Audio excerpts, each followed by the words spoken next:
Let's go.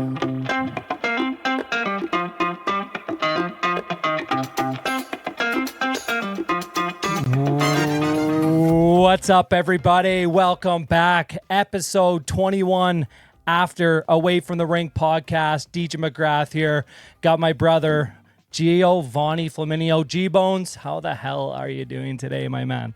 I'm good, Deej. Good to be back in studio. I can't tell you how many people I was letting know that we'd been off for a couple weeks, and just how it was impacting me. Kind of underestimated how it would impact me being gone, because I just really value being here, man, and having these conversations. And so just grateful to be back. Been kind of a crazy summer to start here, but it's just grateful for these conversations, dude. Yeah, and it's wild. I mean, starting something like this, obviously, and you're right, me too. We missed this past weekend, and, this is a place, an environment where I come and my mental health is okay. We're talking about it. We're being vulnerable, bringing on guests, because we relate with these guests. Everything that they're saying, we've been in their shoes, we've heard it. So it's just like a lot lighter, because obviously I struggle every day with my mental health, with my thoughts, with my feelings. And this just is a little bit lighter, coming on here, having these real life conversations and hanging around with my brother like yourself. And just having these cool conversations and having that week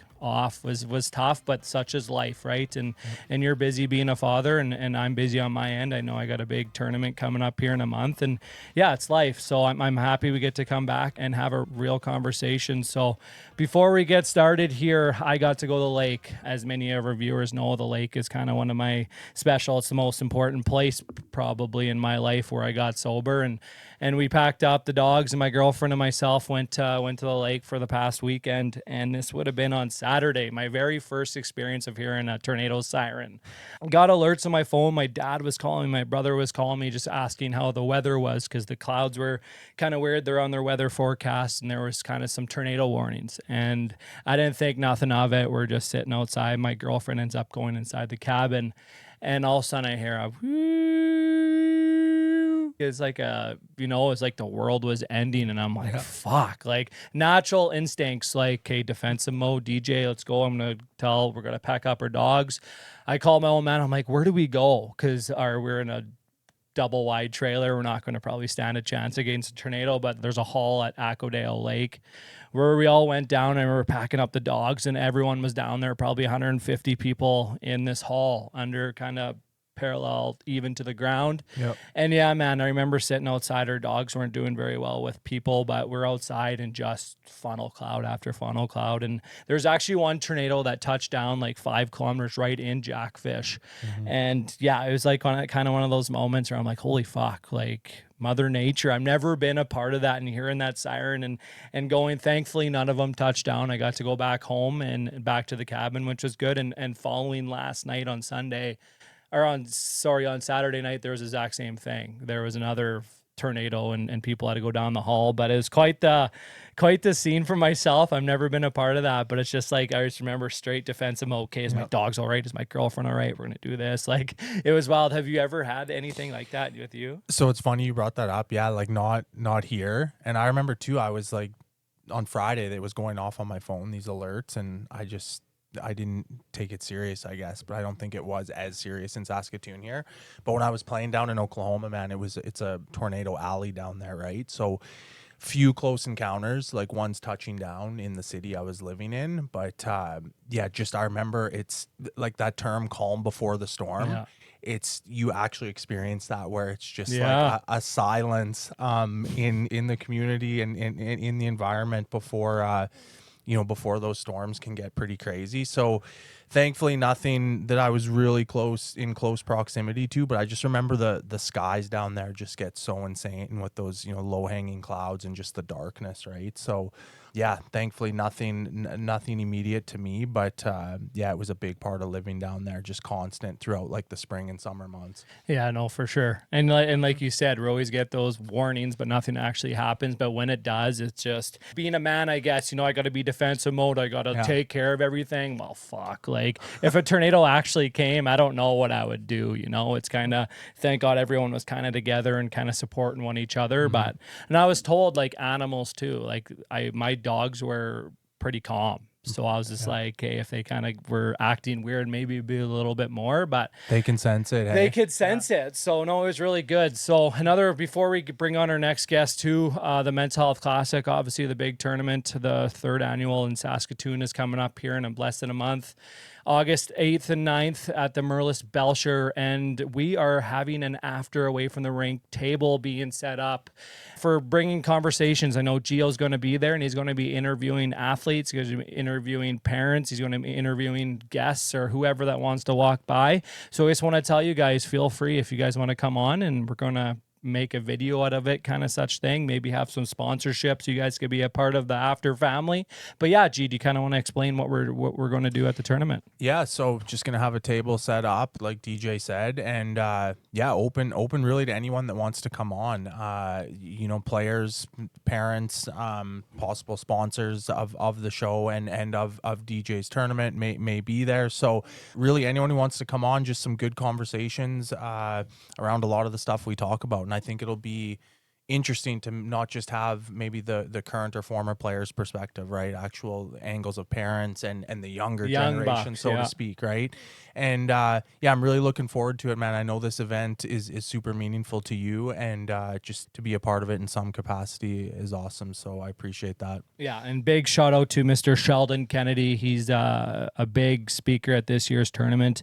When I was talking to him, obviously got some help with some friends, but immediate yes, kind of gave him a little background on my tournament, what the cause is, and he's like, yes, Deej, like looked at his schedule. So big shout out to Sheldon. I'm super pumped. He's going to be speaking to just the parents on Saturday. So that's going to be between 2 o'clock and 3 o'clock. So if you guys are attending the tournament, it's going to be pretty cool to have that in your back pocket here, and Sheldon Kennedy share his experiences on mental health. But we are super pumped up for our next guest, the Big 21. From being told she wasn't good enough because she was a girl to representing Hockey Canada and becoming the first player in University of North Dakota history to reach 100 career points. Today's guest has built an incredible hockey career, but behind the success were battles with anxiety, homesickness, identity, and learning that self-worth can't be measured by what happens on the ice. Today, she's giving back through Phenom female hockey advancement, helping young athletes navigate the same pressure she once faced. This is a conversation about resilience, perspective, and finding who you are beyond the game. Alyssa, how I like to start this podcast, how are you doing today? I'm doing really great. That was quite the introduction. I don't know if I've ever been introduced that well, so thank you, DJ. Of course. No, I'm doing really good. It's finally sunny outside. We've had 2 back-to-back nice days of summer, so I'm doing well. I'm loving the weather. Yeah, great to have you on, Alyssa. Thanks so much for taking the time. I know we spoke briefly through email over the past few days, and yeah, I want to jump right into it. Like, let's go back to some of the earliest memories, backyard rink. I related to that when you shared about, 3-year-old backyard rink with the siblings, and like, was it from your earliest memories always kind of a sanctuary for you getting out there? And I want to just kind of jump right into that progression. Like, at what age did it start to be more pressurized, or maybe not, just for the love of the game, so to speak? Yeah, so I started playing hockey when I was 3 years old in the backyard rink. I have 2 older brothers and 1 younger, so we all played hockey.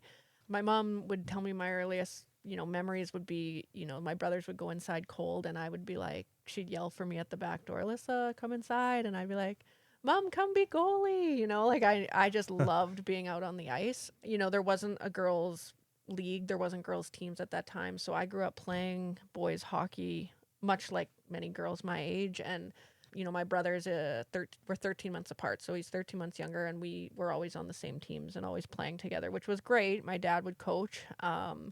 I had lots of great experiences playing boys hockey and lots of not great experiences playing boys hockey. So I'd say when it became a little bit more, okay, this is for real, I'd say U15. All my life hockey's just been fun.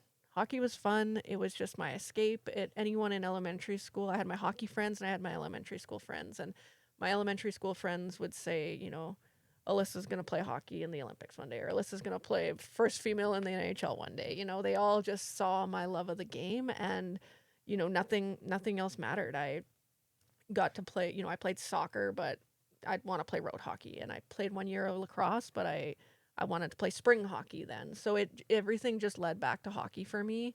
And then in U15, the girls and boys hit puberty at different levels. So, and that's when contact hockey started. So I played U15 boys, I went to the girls my first year because that was going to be contact hockey, and everyone was a little nervous for me. I was still pretty small, and the game's different on the girls' side. It just back then, especially. I mean, it's developed immensely now, but it was slower. It was less heads up. It was great to be a part of the camaraderie of female athletes on a team, but I missed playing boys hockey. So my second year U15, which was Bantam back then, I went back to the boys, and they actually combined the Knights and I'm dating myself now, but the Knights and the Barons, they combined into one tier 1 team because we weren't very strong separately. So they were like, let's make one.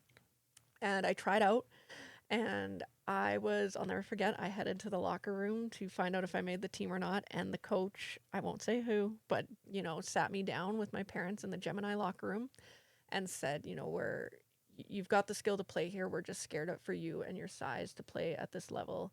And we're essentially going to not take you because you're a girl. And I remember being like, oh my God, this is happening to me, and I remember being, devastated. They said I could AP with them, which I think they brought me up for one game.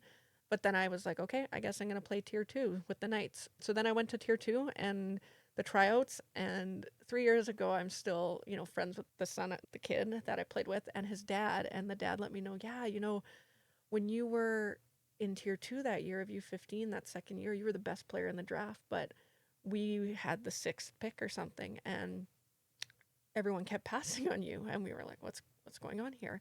And then round 2 went and everyone passed on you. And then they realized what was happening is I wasn't getting taken because I was a girl. So they said they picked me with their last pick. And they were like, we knew we scored because you should have been the first pick off the board. So it's, it's stories like that you hear that you're like, oh my gosh, like that it was a real thing back then of being a girl. You really had to struggle and find your way through a male dominant sport. So it was challenging, but at the same time, it was rewarding. And there were other female hockey players who I'm still friends with today that there was probably 7 of us playing across the U15 tier 2 league with Red Wings, Delisle, Flyers. We were kind of all spread out. So yeah, great experience. I only got killed once. I never took a suicide pass up between the legs at the red line again, and learned a hard lesson. But that was that was part of the game. Yeah, thank you for sharing that. That's obviously tough to hear at that age, right? You got cut mostly just because you were a girl. I want you to go to that time because, like, in that moment, how did that make you see yourself, Alyssa? Like, looking back, did that experience light a fire in you, or like? Can you kind of go back to that time and how were you feeling at that time? Because there's probably no one you could really relate with or talk to at that time because you were probably the only athlete that probably went through it at that time. How were you feeling? Did you feel a little bit different about yourself or? Yeah, you feel let down. Mm-hmm. It's something that, you did everything you could in your control. And just because of, your sex, your gender, and who you are, like you're being denied an opportunity. So yeah, it was hard. It was nice to know that there were going to be other girls across the league. But again, maybe some of them didn't have the opportunity to play tier 1. So yeah, that was devastating for me. I'd say, that was probably about at the time, mental health stuff started to kick in for me too, where, I was like, needing a little extra support, started seeing a therapist. My parents, they're probably going to kill me for talking about this, but went through their divorce. That's when that started. So there was just lots going on in life for me at that point. But, I had a good year. The boys, they defended me on the ice. You get called every name possible. There's nothing anyone could call me today that would hurt my feelings. Sure, yeah. You build that tough skin. But again, yeah, it was hard. It was hard to be denied something just because of something you can't control. Yeah. And thank you for being vulnerable about that experience. So I guess the biggest thing was you were still at home for all this, right? And I want to say you eventually ventured down to Notre Dame. And what was that like? Because I know for me, I just did like a week-long hockey school there back as a kid. And like, it was a lot, right? Parents gone, just dorm with like 3 other Fish Fridays buddies. Yeah. It was a pretty intense experience for, I was maybe 12, 13 at the time. But What was that like? I mean, you went down there and lived there, went to school, played hockey, probably some good moments and some challenging moments as well, right? Can you share about that experience a little bit? Yeah, this is where people are going to learn a lot about me. I went through a lot of adversity in high school. Grade 10, I went back to the girls and played AAA hockey with the Comets. The Stars didn't exist yet. Again, dating myself. But after playing a year of the Comets, it was like, okay, you've got to do something. You've got to go somewhere if you want to chase the dream of playing hockey in the States. So I chose Notre Dame, as many of my friends did across the province. All of us kind of top tier female athletes went to Notre Dame's. We had some Alberta and some Manitoba girls as well too, and it was hard. I'm a homebody, I'm a family person, and to up and leave and live in this dorm room with three other girls and no air conditioning, which it's tough in the spring and the fall in Saskatchewan, but it was really hard. I had really tough times. There was a coach, my assistant coach, and she was a dorm parent, Dawn Froats. She took me under her wing, and I didn't want to play other sports. I wanted to play hockey. They're like, oh, try softball. I'm like, no, I don't want to play rugby. I'm like, I weigh 90 pounds dripping wet. Like, no, I'm not playing rugby. So hockey was it for me, and Froats took me under her wing and would take me into Regina to watch the softball games or watch the rugby team play and just give me that sense of normal life that wasn't in this small town Saskatchewan. There was often times, you'd stare out the window into the field and you're like, do you think I could make it to Regina? Like, is that possible? So it is hard. Notre Dame, again, I love Notre Dame. I have a tattoo of their slogan on my bicep. It shaped me as a person, but I went through challenges there of adversity. Mental health was probably the biggest one there. I went through stages of depression. I would spend a lot of days at healthcare just kind of trying to be okay. Lots of therapy, lots of coping tools to try and help me get through those days. But it was hard. I was fortunate. Mom and dad were 3 hours away, so they could come down and visit anytime. Notre Dame's not a jail. If you need to go home, you go home. But it definitely tested me as a person, as an athlete, as an academic. But without Notre Dame, I wouldn't be who I am today, and I definitely would not have earned a scholarship to the University of North Dakota. So I'm grateful for Notre Dame, but it was challenging. Yeah, and that's huge and very important. You shared that. So you're in Notre Dame. I'm just going to be real with you, Liz, 'cause I feel like I could relate with you because you're obviously a hell of a hockey player. Not many athletes think while they're going through it, the unwanted pressures, the unknowns. You're a small town girl going to Notre Dame, probably a lot of eyes on you, right? There probably a lot of, you don't want to let people down when you're thinking about yourself in Notre Dame and you're having those times in your dorm of wanting to go to Regina or why am I doing this? Ultimately, like, fuck, what's everyone going to think about me if I quit? That's just the unwanted pressures of starting to be an elite level athlete and having that skill. It's hard wearing that mask, wearing that face 365 days of the year. You're not just a human when you're in sports. You are a hockey player and there are eyes on you. And when you make that jump and you said you almost lost that identity leaving that high school, and then you go here and thank God you had that coach, that assistant coach that had your back and took you under that wing, because a lot of people do go through that. You're going to Notre Dame. That's a high-end school. You're living in dorms. You're not living with mom and dad. You're not comfortable. You're living with three other girls. It's hard. I know there's fish fry. There's not having AC. It's those little things are out of your control that makes it hard for an athlete to perform on that ice. Now, listen, you told me that now you're thankful that you kind of went through that in Notre Dame, right? Now you're older, you're out of the game, and now you're basically teaching these new athletes what you've been through and everything. Now, if someone could go back to you when you were going through that list, what's something that someone could have told you? Maybe the knowledge you know now, but you said you were struggling sitting in that dorm. What's something that maybe would have helped you other than that coach, but maybe some more coping mechanisms, maybe something that you could share that would help out these athletes right now that are going through that? Yeah, for sure. I mean, again, number one is find a person, find your Mhm. people. You've got to find someone out there who has the same values as you, is driven like you, someone you can talk to and you're comfortable with. There's somebody out there for everybody. There's if you can't find somebody within your radius, there's help phone lines, there's the social media, there's lots of different opportunities to reach out, but find your person. For me back then, and it might sound crazy, but it was always trying to I guess keep your mind busy. So one of the things, and again, people are probably going to laugh at me for this. I colored, which Yeah. was crazy. I colored, and now the coloring books are like crazy that you can get, and it's so soothing. But it was like, focus on coloring and just put on headphones and just color. And it just took you out of this deep, dark place that you were feeling.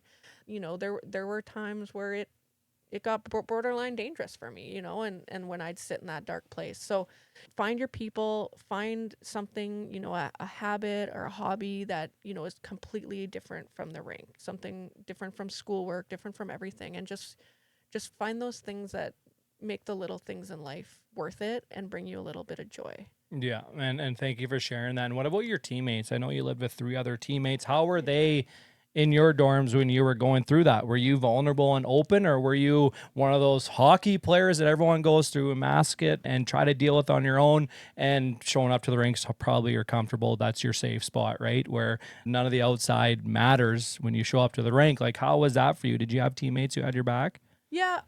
Like, I mean, you know, you have your tiers in the dorm, so clearly your Sure, yeah. dorm mates know that you're struggling and it's going hard for you. Coaches too, like obviously they knew I was struggling and could shoulder tap the assistants or captains, like, hey, Weeb needs a little bit more support here. And that, I mean, that trickled into my college days, and we can get to that. Yeah. But you know, your teammates are your number one fans, and I know it can be hard sometimes because you know you put on this front in front of your teammates that you are the goal scorer or you're the grinder or you're the leader, and it can be hard to let your guard down and show that to them. But at the same time, that's your family, and those are the people that are going to have your back no matter what. So if it's you need a day off, yeah, they're going to have your back through that and say, you know, it's okay, you're going to come back stronger tomorrow. Yeah. So yeah. Yeah, it's safe to say that experience, like you touched on, helped shape you, right, for much later in life. But I want to jump into the collegiate side of things, because I really related to what you shared with me on, you know, the 40 plus letters from all these academic schools, right? I went through that in junior, and it was definitely overwhelming, right? But you know, you chose North Dakota. That obviously was meaningful to you at the time, but were you prepared when you went there, or was there a lot of adjustments? And then I want to get right into it. Like, I know you excelled on the ice there, but let's talk about the adversities. What were some of the biggest adversities you faced in that 4 years at North Dakota? Yeah, so during recruitment, I didn't know what I was doing. My parents didn't know what we were doing. Advisors didn't exist, but like we had no idea. We were in over our heads. So, you know, back then, again, dating myself to all the viewers out there, but we got letters in the mail, and I have the binders still. I have 2 big binders full of letters from schools interested in chatting with me in recruitment. And I remember back then it was July 1st they called. So I remember mom being like, "Hey, it's Canada. You can't go out. Like, you need to sit in the basement with the phone because it's going to ring." And it rang, and you know, it was overwhelming talking to these coaches. Half of them, I didn't do my research. I had no idea who was the best. I had no idea who was the worst. I literally was green, and anybody could have told me anything, and I would have been like, awesome. You know, I'll never forget Cornell called, and I'm like, "Mom, Cornell," and she's like, "Alyssa, like, you need to maintain." I mean, she said I could get in with a 70, and she's like, "Well, you need to maintain that, honey." And I'm like, "Oh, okay." Like, Cornell out. You know, like I'm not academically gifted. So, you know, it was things like that. Is all learning curves for me and my family. But at the end of the day, you know, I had 3 visits booked. I had Clarkson, North Dakota, and Ohio State University. I kind of narrowed it down to, and I visited Clarkson. I thought I'd fall in love. It's a small school, upstate New York, and I didn't have good vibes. You know, I was like so excited to go. I got my Clarkson t-shirt. I'm so excited. I stayed in the dorms with some of the girls, and it just wasn't a good fit. You know, the girls, I just didn't click with them. They wanted to take me out. I'm like, I don't want to go out. Like, I'm this timid grade 12 girl from Saskatchewan. So again, just wasn't the fit for me. Again, Clarkson's great, and they're probably, you know, they've come a long way. They've been national champions since then. But then I went to North Dakota and fell in love. It was like, okay, the rink is one thing. You know, the Ralph is one thing, but the coach was amazing, Brian Adelsky. The girls were amazing. They were dancing in the weight room. It just felt like home. It was a 9-hour drive from home, which was also important to me.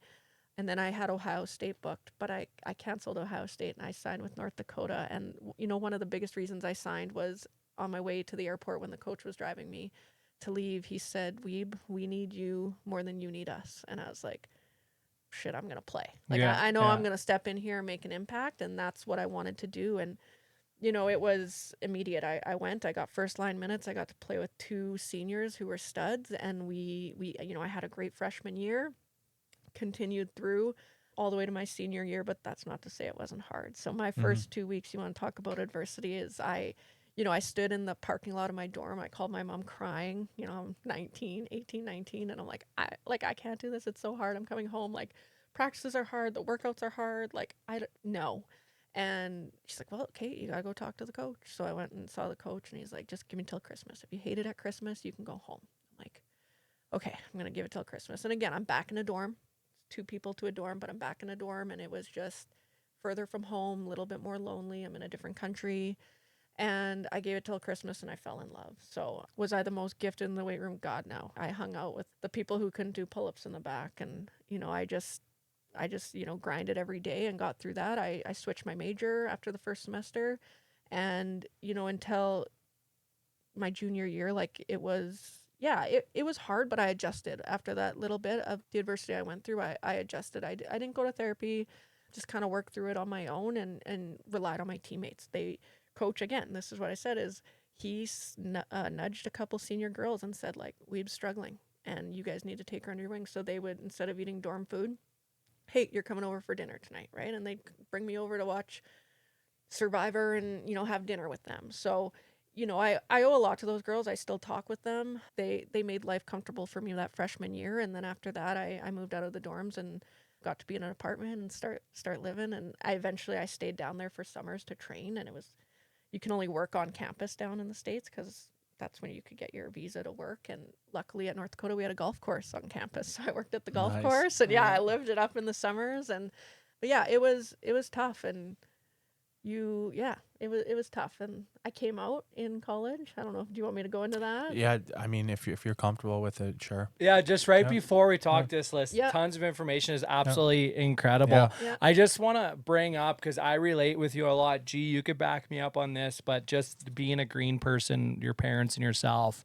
I could just picture that, because when I got drafted to Everett, even going back to like the WHL / going college route, that's why these kids have so much now, because there's all this knowledge and can reach out for help, because there's all this. But back in the day, there was really nothing. Nope. I didn't even know when I got drafted to Everett. I had no idea where Everett was, and I didn't feel like I could say, no, you're just going, and basically good luck. And so I could relate with that. And then funny enough, how that goes, Clarkson didn't work out for you, but then going to North Dakota, fell in love with it, had a great freshman year, and then obviously the mental health struggles. But what I loved what you just said about teammates, man. And first off, coaches too could go to a leadership and say, hey, Wiebe is not doing well. Take this girl under a wig, take her out for supper. But like every guest we have on G is the biggest thing is fucking good teammates, hey? Yeah, it's such a big piece, and it's not that we didn't have them, coming through, because we had a lot of them, but I just think there was, call it a stigma or whatever it was, that you just didn't talk about that stuff. So teammates were good in other ways, as far as like showing me, like, I tried to emulate work ethics, on the ice or in the weight room, whatever it was, right? Wasn't necessarily about being vulnerable for me to teammates, but I think that's shifted now, and thank God, because people struggle and you need someone to talk to. And if it can be like, people you trust within the locker room, it goes a long way. So, and I'm like, I don't know how to say this, but this is how I felt back in the day. If an athlete, if a guy away from the rink was working out and like being committed at the sport, like, I felt like I'd be getting chirped. You know what I mean? Like back in the day, like I wanted to be the guy not only at the rink, but away from the rink. Yeah. I wanted to feel cool. I wanted to be the guy, party, everything. Like you call that, was that kind of how you felt back in the day too? Well, yeah, just the party hard, play hard mentality. For sure. I mean, I put some extra work in, but a lot of it was like want to go be the center of the attention in the community or whatever it was, right? And fit in that way. So yeah, it was, I probably and I regrettably that was regret for me doing it that way, because I think if I would have put the work in that some guys were, might have had some better opportunities. Yeah, exactly. And thank you for sharing that, because any kids listening right now, fucking, I think we kind of took it the different way. We worried about what people thought of us. We wanted to be the guys away from the rink, and we want to be the guys at the rink. Well, we did it the wrong way. So any kids out there, fucking have a good head on your shoulders and find the right people, find the right teammates. And if you're a leader on a team, be a good leader, you know, and it all starts away from the rink. But before we bring on Liz, we're going to have a quick break on Away from the Rink after podcast. This episode is proudly supported by Ryan Molberg and his family right here in Saskatoon. While many people know Ryan is a highly respected realtor and mortgage broker, what stands out most to us is the kind of person he is away from work. Alongside his wife, Nicole, Ryan has built a family rooted in hard work, integrity, accountability, and service to others. As parents, they've invested countless hours supporting their children, encouraging growth, building character, and helping them become outstanding young adults. Those same values are a big part of why Ryan connected with what we're doing here at Away from the Rink. Our conversations are about far more than sports. They're about resilience, mental health, personal growth, and becoming better people. And those are values the Molberg family lives every day.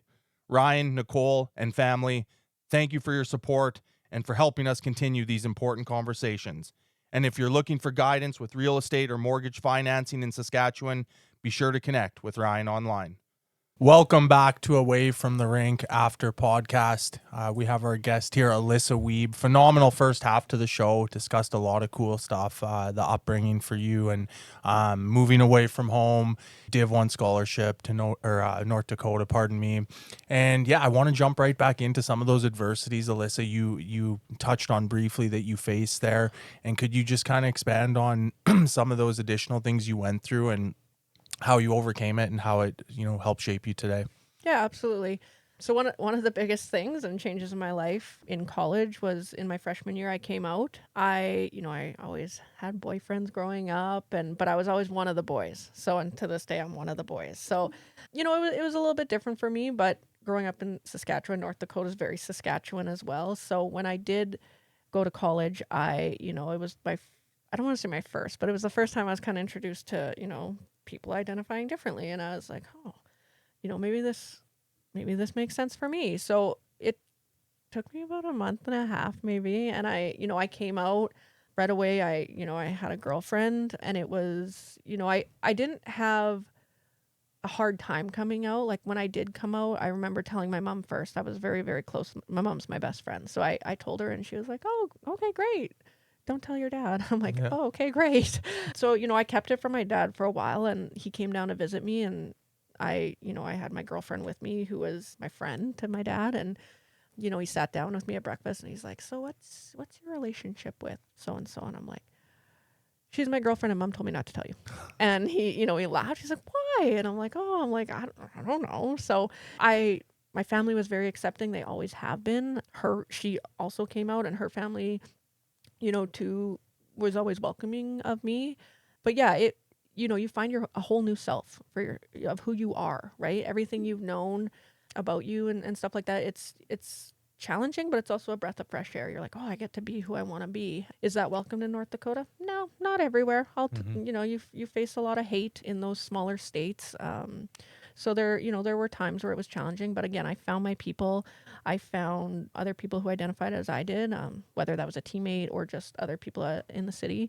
And it was challenging, but it definitely was the best for me, and it made me happy, and I was happy in my relationship for a long time. It made college fun. It made my career playing hockey. I had that supporter in the stands. You started to shape a life. That went downhill, as relationships end. This was probably the hardest time of my life was when that relationship ended. That was all I knew when I came out. It was my first everything. We lived together. We had dogs together. It was just like, oh my God, who am I? What am I going to do now? And that was my senior year of college. So the stats don't lie. You can see my college stats hit a dip in my senior year, which, I should have been going the other way. But I was in a dark place. I talked about being dark place at Notre Dame and in high school. This was a new dark for me. I didn't know who I was. I didn't know how to wake up in the morning. I could care less about hockey. I did not want to be at the rink. I did not, I was just so lost. And I remember telling my coach, like, I can't do this. So, he'd give me the night off of hockey, or, I made mistakes too. And I'll be vulnerable. I took that night off and I went into Fargo and went shopping, and he caught wind of that and I was benched the next weekend. So, you learn those lessons in life that choices and decisions you make have consequences. And, it was hard. It was hard to sit in the stands and watch, but you learn. And I let my teammates down. Like, I knew that, right? That was another thing. It was like, I let my teammates down. I lost that trust for them. While they're grinding and practicing, I'm, shopping and having, I don't want to say a great time in Fargo, but I'm trying to not, focus on the things bringing me down every day. And I was struggling. But, after my senior year, I did a lot of therapy, came out of that dark place, and I had 5 classes left to graduate. So I applied to the NCAA to get my 5th year scholarship honored, and I was granted that. So I got to spend my 5th year down in the States. I call it my free year of life because I got my full scholarship and I didn't have to work out and I didn't play hockey or practice. I just, got to enjoy. So I did intern with the athletic department. So I was still around the game. I got to learn very valuable things in terms of, game day events and behind the scenes stuff going on. So I always thought I'd end up in sporting event type environment. I earned my degree in graphic design. I have a minor in sport business, and I thought, that's where I'd go. But yeah, those were hard times. It was challenging, and I know like how to pull myself out of those dark places. So have I gone through breakups since then? Yes. And has it been that low? Absolutely not. I've been able to take some lessons out of that and learn, but that first one can really hurt. And I learned that the hard way, and these people who are listening, you're going to go through that, and just know that it sounds like life's over and it's never going to be okay, but it is going to be okay. And you're going to meet someone great, and you're going to continue on in life, and it is going to be okay. But again, find your people, find the people that you can lean on, get the help if you need it. Be kind to yourself, and just know that there is there's light at the end of the tunnel. Yeah. I think, and thank you so much for sharing everything. I've obviously learned lots, and I could relate a lot with you.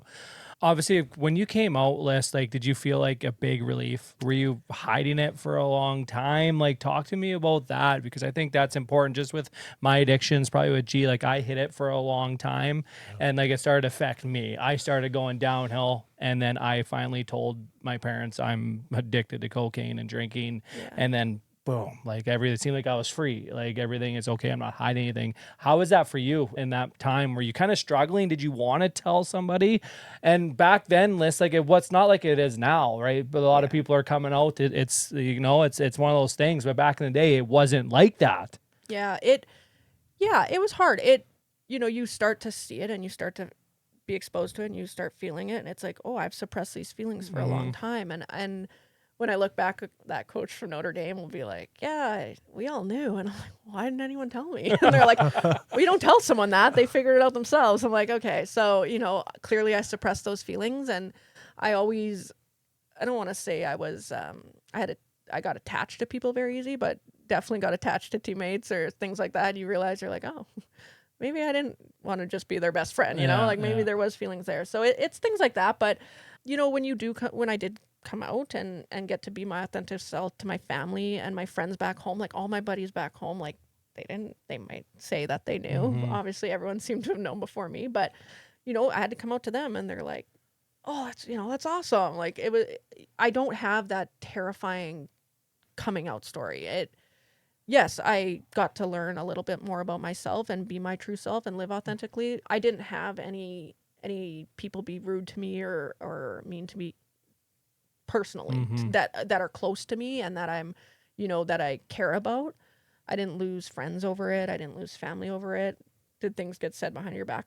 Probably, but nothing, even today, like, we'll go out and you get the odd look of how, I identify and I express myself, but it's, I've learned a lot of I've learned to let a lot go. Like I said, there's not much you can say to me that's going to hurt my feelings. For sure. It's okay. Like, I'm happy with who I am. I'm Alyssa. People are like, how do you identify? I'm like, Alyssa, like female Alyssa. I don't know, like human being. Like, so it's, it I don't have this big sad coming out story, but Yeah. I'm very fortunate as well, because I know that's not the case for a lot of kids. I know that's not the case for a lot of people.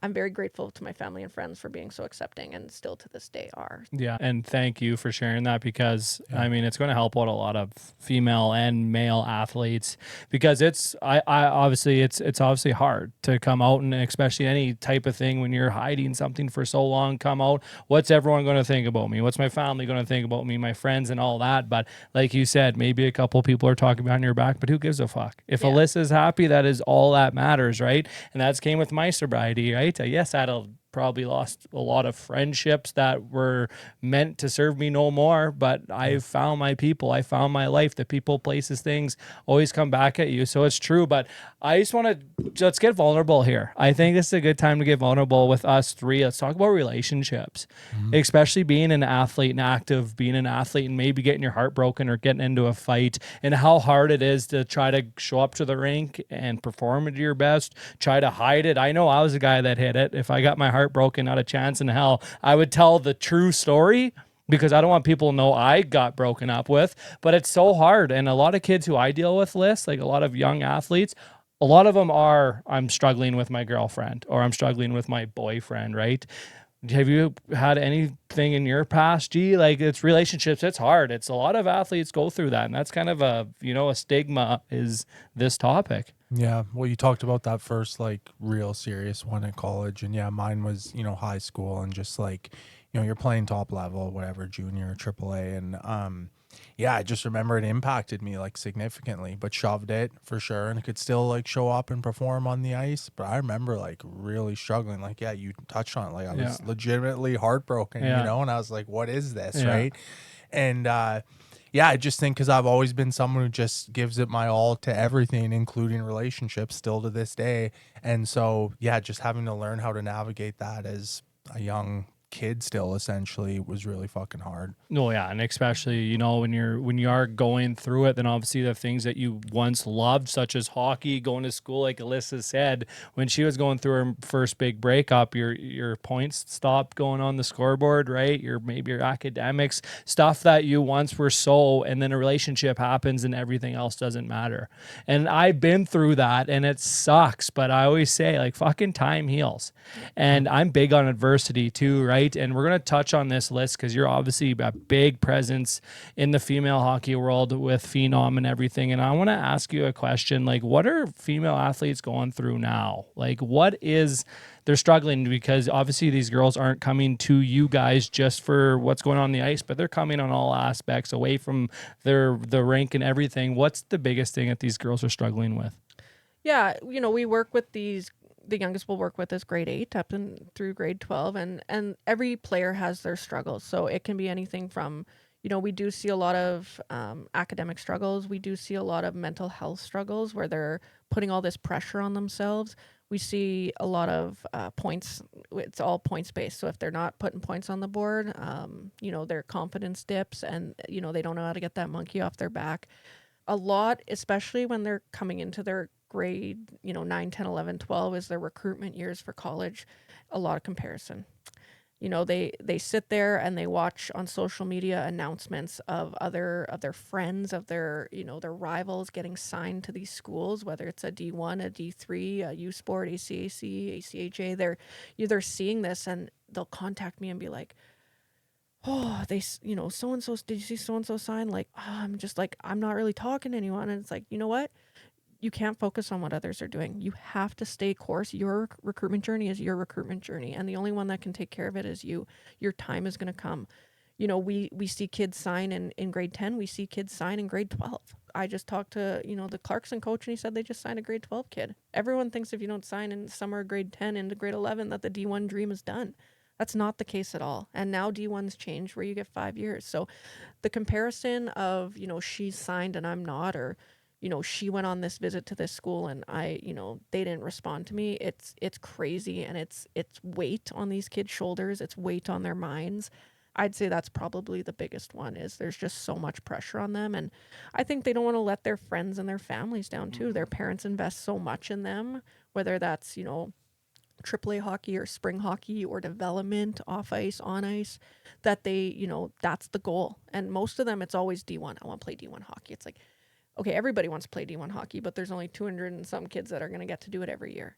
Here are different pathways, and here's still good hockey and good academics opportunities for you. Like, we want you to find a place to play hockey, but we want to make sure the school's the right fit, right? If you want to study nursing and it's a tech school, well, probably not the right fit for you. And I know Robin was on earlier in a few episodes and talked about this of hockey's come such a far way in the female game that it doesn't matter if you're playing, Division 1 or you're playing U Sport or D3 or AC. It's good hockey, and you're getting to keep playing the game you love and earn an education off of that, because guess what? The PWHL, amazing, unreal experiences. But again, there's only so many spots. So you better find something you love to do away from the rink, because 95% of us that play the game, that's where we end up, is in a career. So, I always encourage kids to find a degree, find a career path that you're interested in a field, and let's find a school that fits you there, and then we'll worry about the hockey part after. There's so much for these kids, and sometimes it is overwhelming for a lot of these kids. And Liz, I want you to tell me, like, what's a message you could say to these parents? I know I'm first guy to say it, like, parents, so much pressure on these kids, their own kids, right? And to part two question that list, like, what's a good age where they have to maybe start looking for an advisor? Maybe they got to start asking those questions, because I don't even know an age nowadays where it's fun. You get 8-year-olds fucking playing academy hockey, going to advisors and all this stuff. Like, what is an age where girls, athletes should start taking this a little more serious? Yeah, for sure. So, for the parents, the first part of the question is, just encouragement, support and encouragement. The rest of it's going to take care of themselves, because that's what these kids truly need. Is they need you in their corner. They need to know you love them. You can say words can mean anything, but that, those actions follow, that you have encouragement after a tough loss and you're keeping them confident. And if they tell you they need a break, give them the break, right? So it would just be encouragement and keeping them in a good state and listening to them. Yeah. In terms of advising, I'll be straight up and honest. I'm probably one of the most honest advisors out there. Is not everyone needs an advisor. And I'll be the first to say that. When we have families reach out, we always do a phone call with them to say, like, let's talk about your child's goals and what they want to do. Not your goals, your child's goals. And, you can want a lot of things for them, but let's chat with them and as a family decide, if this is something that you guys need and you need that support.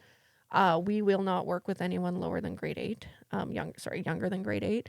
We work with kids grade 8 to 12. That's, they enter U15. Hockey starts to get a little bit more serious at that age. Anything younger than that, like, have fun. Keep it fun. Do the development, right? If you're going to pay for an advisor at that point, at that age, like, you might as well be investing in their on-ice development. Like, I'll be the first to say that. I'm not here to try and sign as many kids as I can. I want them to have a good experience with us, and anything younger than grade 8 should be fun and skill development. So love that. That's the message from us. They start to hit that U15. That's puberty for most kids. That's high school for most kids. There's a lot of changes going on in their lives. And as much as we do the advising on the hockey side of things, we are huge advocates for mentorship. So I always tell families 90% of what we do is mentorship. We are doing monthly calls with these girls. We are doing video review, goal setting, making sure they're in a good headspace. They can contact us anytime. We're that best friend to them, that voice of, reason that's not at the rink with them all the time. We're not on the bench. We're not in the locker room. We're not in the car ride home.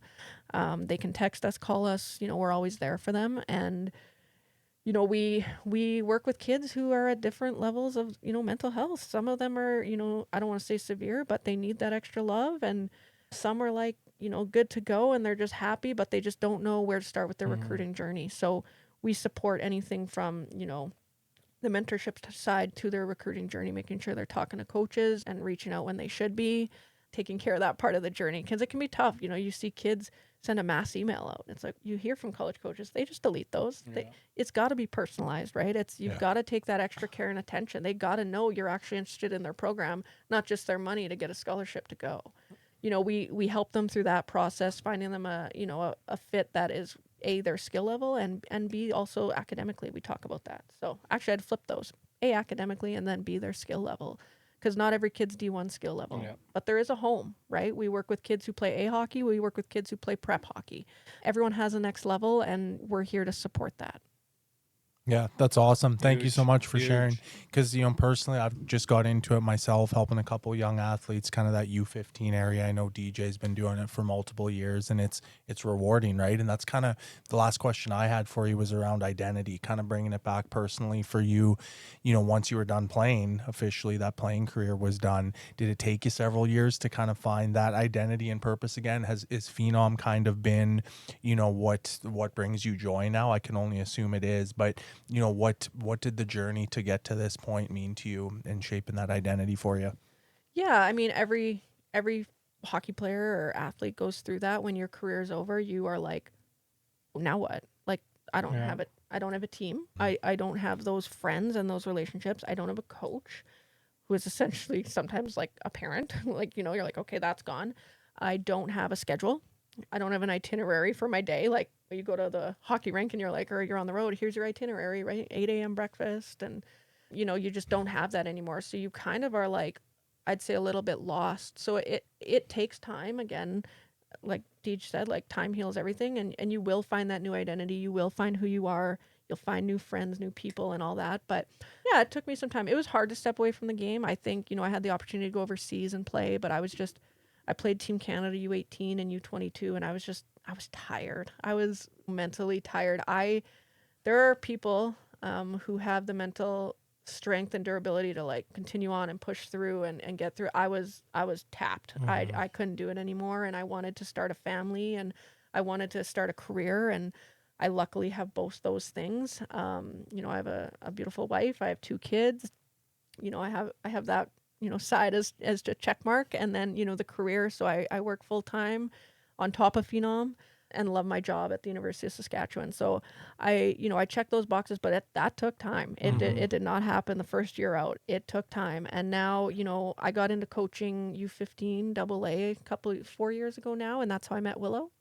And we loved coaching. We loved being around the girls. It was just so much fun. And we did that for 2 years. And then we saw this gap of these kids struggling and unsure of college recruitment and always asking questions. And we're like, okay, we should do this. Like, let's do this. And it was hard to step away from the bench, but we saw this need. And any person who's, again, this is going to go like anyone who's thinking of starting a business. I mean, Deej, like, it's not easy, but if we all knew what we were doing when we launched our businesses or who, our companies, we'd still be sitting on the couch because you learn more every day about what it takes and what it looks like. So we just kind of dove in, and we started out our first year. I think we had 10 or 12 kids, and local, like Saskatchewan kids, right? We started out here, and today we're going on year 4, and we're already at 26 kids for next season across Canada, and we do have one American kid we work with. So it's and we're hiring. We just announced today that we're hiring another advisor because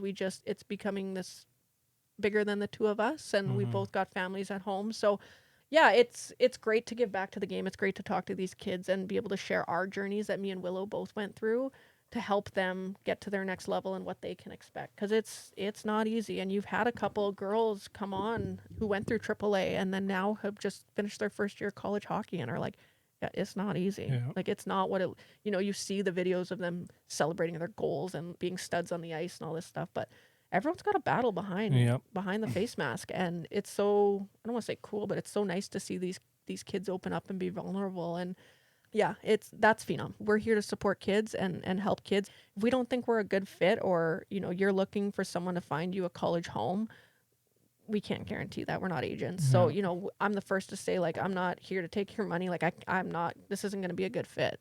So yeah, like, yeah, it's a lot. Yeah, and that's huge because, and it's crazy because I can relate with you too, Liz, and G too. Like, when you're going through it and like your struggles, you never think something good will ever come out of it, right? And I think 3 of us could kind of say, like, when everything you've been through, and then you start working on yourself and you start giving back solely to something that you once loved, opportunities come. And that's right. When we start up businesses, hell, I didn't know what I was doing. I still don't know what I'm doing in my business. But when you have passion and you believe in something and you have the right people in your corner and you're honest and vulnerable, like it's easier. And we need more people like that in not only in the life, but in this game, right? I respect you guys, you and Willow, because you guys have been through the game, Liz.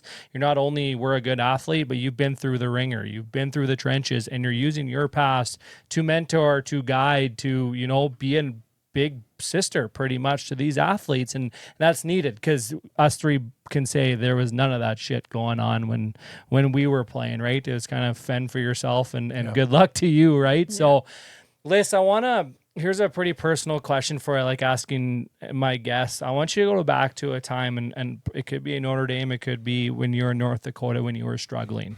Pick a day, sitting in your dorm, sitting in your room, and you wanted to give up. And now the knowledge you know now, and maybe you could go back to that 16, 17-year-old Alyssa and get in that room with her and look at you struggling. Like, what's something that you could tell young Alyssa? Yeah, so if I could go back and let myself know, a time that is the darkest for me, I hadn't kind of shared this part. Sometimes you hold back things and you're not sure if you want to share them, but working with young female athletes, I'm okay to be a bit vulnerable. And that time where I was struggling at North Dakota, I went through hard times, and I ended up in the hospital. I ended up in the psych unit and needed a little bit of extra help, and it was a cry for help. I called up a friend and said, like, I've got to go. Like, I'm not okay. I'm struggling here. I'm alone. I just need some help. So he took me and they checked me in, and it was hard. You're in this foreign place. I'm in another country. I didn't give anyone a heads up I was going. So they take everything from you, and you're kind of like, nobody knows I'm here. Everyone just thinks I'm living my day. And so I remember, getting a call from the nurse's desk that I've got a call, your mom's on the line. I would assume that the hospital reached out to her and my contacts. So, chatted with my mom and, oh, do we need to come? And it's like, no, I'm where I need to be. Like, yeah, it would be great to see you, but it's fine. I know some teammates are going to come up and see me and bring me some stuff. But, being in the hospital at that time, getting the appropriate help I needed, I met this guy.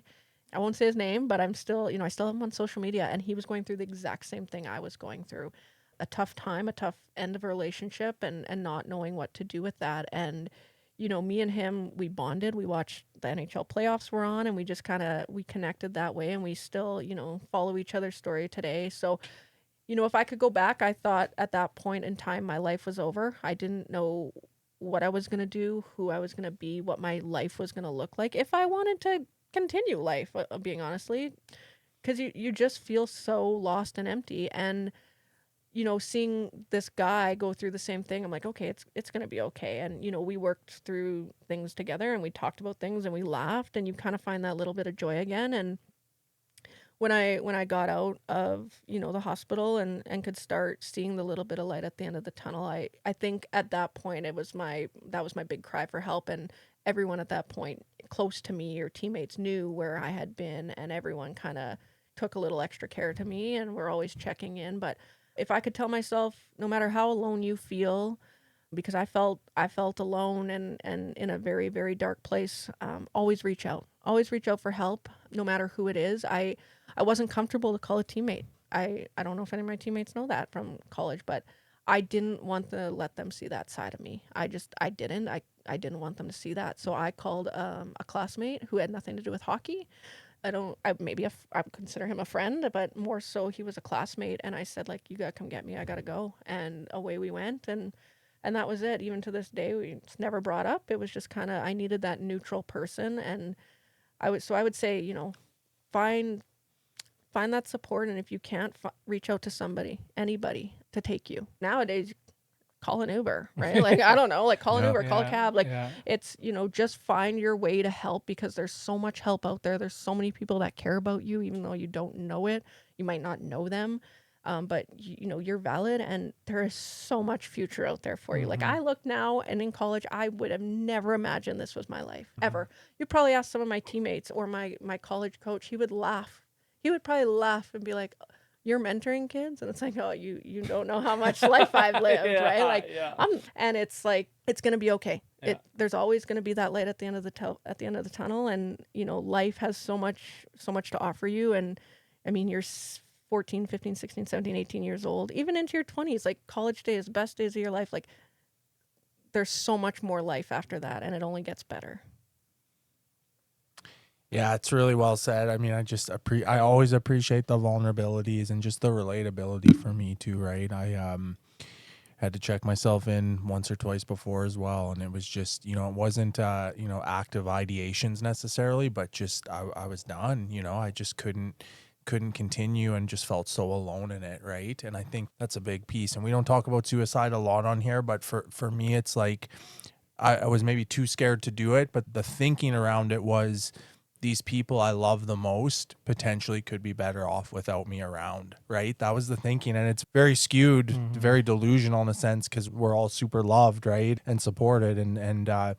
But that's just where that darkness can lead us sometimes, right? So I really appreciate you sharing that.